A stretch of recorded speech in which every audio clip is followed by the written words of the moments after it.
Everything Donald Trump does is political theater, and it collapses when he doesn't know his lines. Last night, caught on a hot mic, he exposed one of his administration's biggest economic lies. Their failing economy has Stephen Miller and the entire White House in panic. We'll get into that moment, but first, the context. Trump's disastrous jobs numbers and the lies he's spinning to cover them up. Jessica Tarloff broke it all down right here.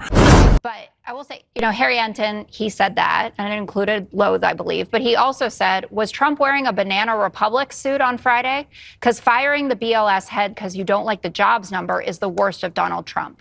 It's the conspiracy theory-laden part of Trump a la the 2020 election. And I would argue that Trump's most lasting impact or his biggest influence has been on Americans' ability to actually know what is true and what is honest. And that starts with the big lie of 2020 with nearly 6 in 10 Republicans. I thought you were going to say the big lie of 2016. No, it's a nice try. I know you guys are trying to rehab this. It's not going to work. You're rehabbing something from 4 years ago. Nearly 60% of Republicans think that Joe Biden wasn't legitimately elected to be president, and then Donald Trump is actually in the midst of what would be his third term.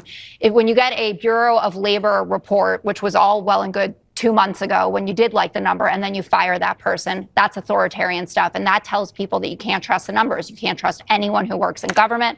He threatens news outlets for coverage he doesn't like. Look what CBS just has to do. The assaults on academic freedom, on law firms who represent people that he doesn't like.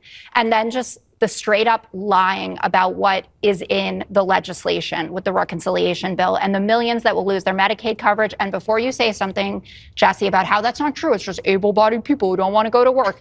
Your favorite senator, second tier, maybe again. Josh. Do me again. Yeah, that was your good. imitation of him is It's classic. good. No. Yeah. I kind of got a double chin, though. It's more smart. Anyway, millions are going to lose their health insurance because of that bill. And Donald Trump looks you in the eye through the camera, and he says it's not true. The war on truth is his lasting legacy. Well, I agree with you that it's asinine. It's shameful that millions of people are defrauding the federal government. That's not true, Joe. Emily, the numbers don't bear it out. When he was Jessica Tarloff is right. This is Trump's legacy. Constant lies and destroying public trust in government. That's the whole Project 2025 playbook. Russ Vought even bragged about wanting federal workers traumatized just for showing up. The goal?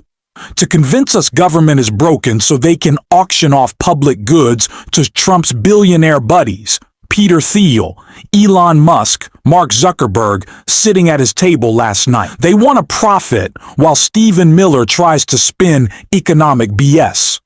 And that context makes Trump's hot mic moment all the more devastating. The president has presided over the most extraordinary economic turnaround in American history. During the Biden administration, we saw zero net job gains for American workers in 4 years, which is an economic depression for American workers. It's an actual depression. Since President Trump has came into office, 100% of job gains have gone to American workers, as millions of foreign workers who are here illegally have left the country.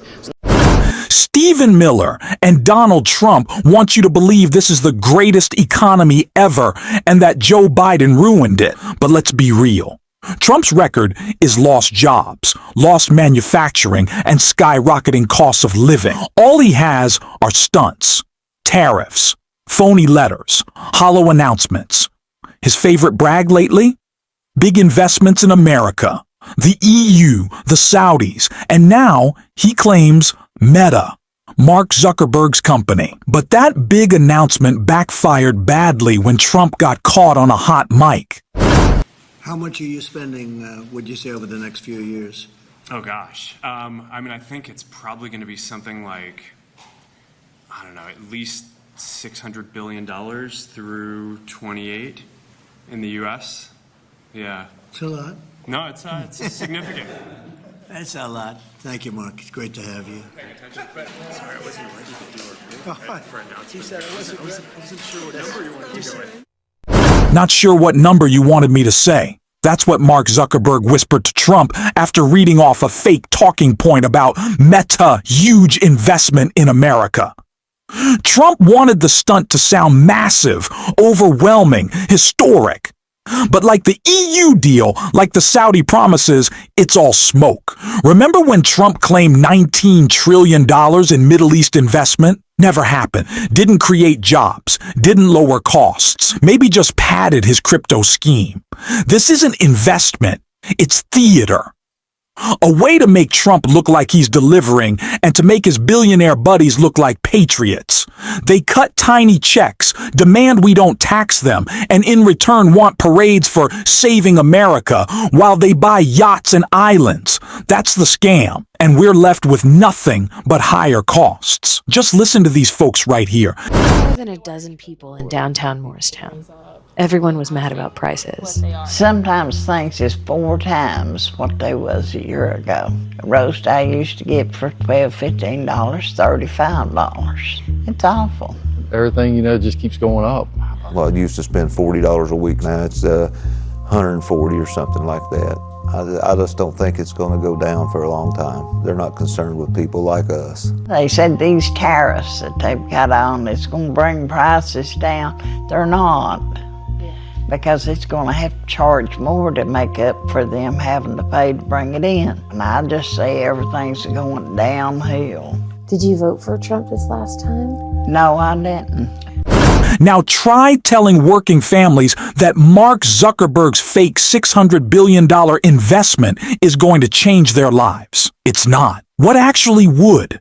If billionaires just paid their fair share of taxes, we could fund universal health care, cheaper than what we have now. We could guarantee affordable housing, build real transit, even catch up to where Japan and China were decades ago with high-speed rail.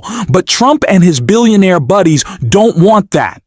They don't want fair taxes. They don't want real investment in people. They want the photo ops, the puff pieces, and another yacht while you struggle with higher costs. That's corruption in plain sight. And as Jen Psaki pointed out, it goes even deeper than most people realize. These people are fraudsters, cheats, liars. A tiny club of billionaires hoarding power and wealth while the rest of us pay the price. So if you're going to get angry at a small group of people, maybe don't make it trans folks or immigrants who've done nothing to hurt your life. Aim it where it belongs, at the billionaires. The ones who only have what they have because of our tax dollars and the system we built. This should be simple. A little class consciousness. We can call them out. We can build a movement that makes them pay their fair share. That's what we're working toward here, every single day. And if you want to support that work, hit subscribe, leave a like, and if you made it all the way to the end, drop a blue heart in the comments. Until next time, I will see you soon.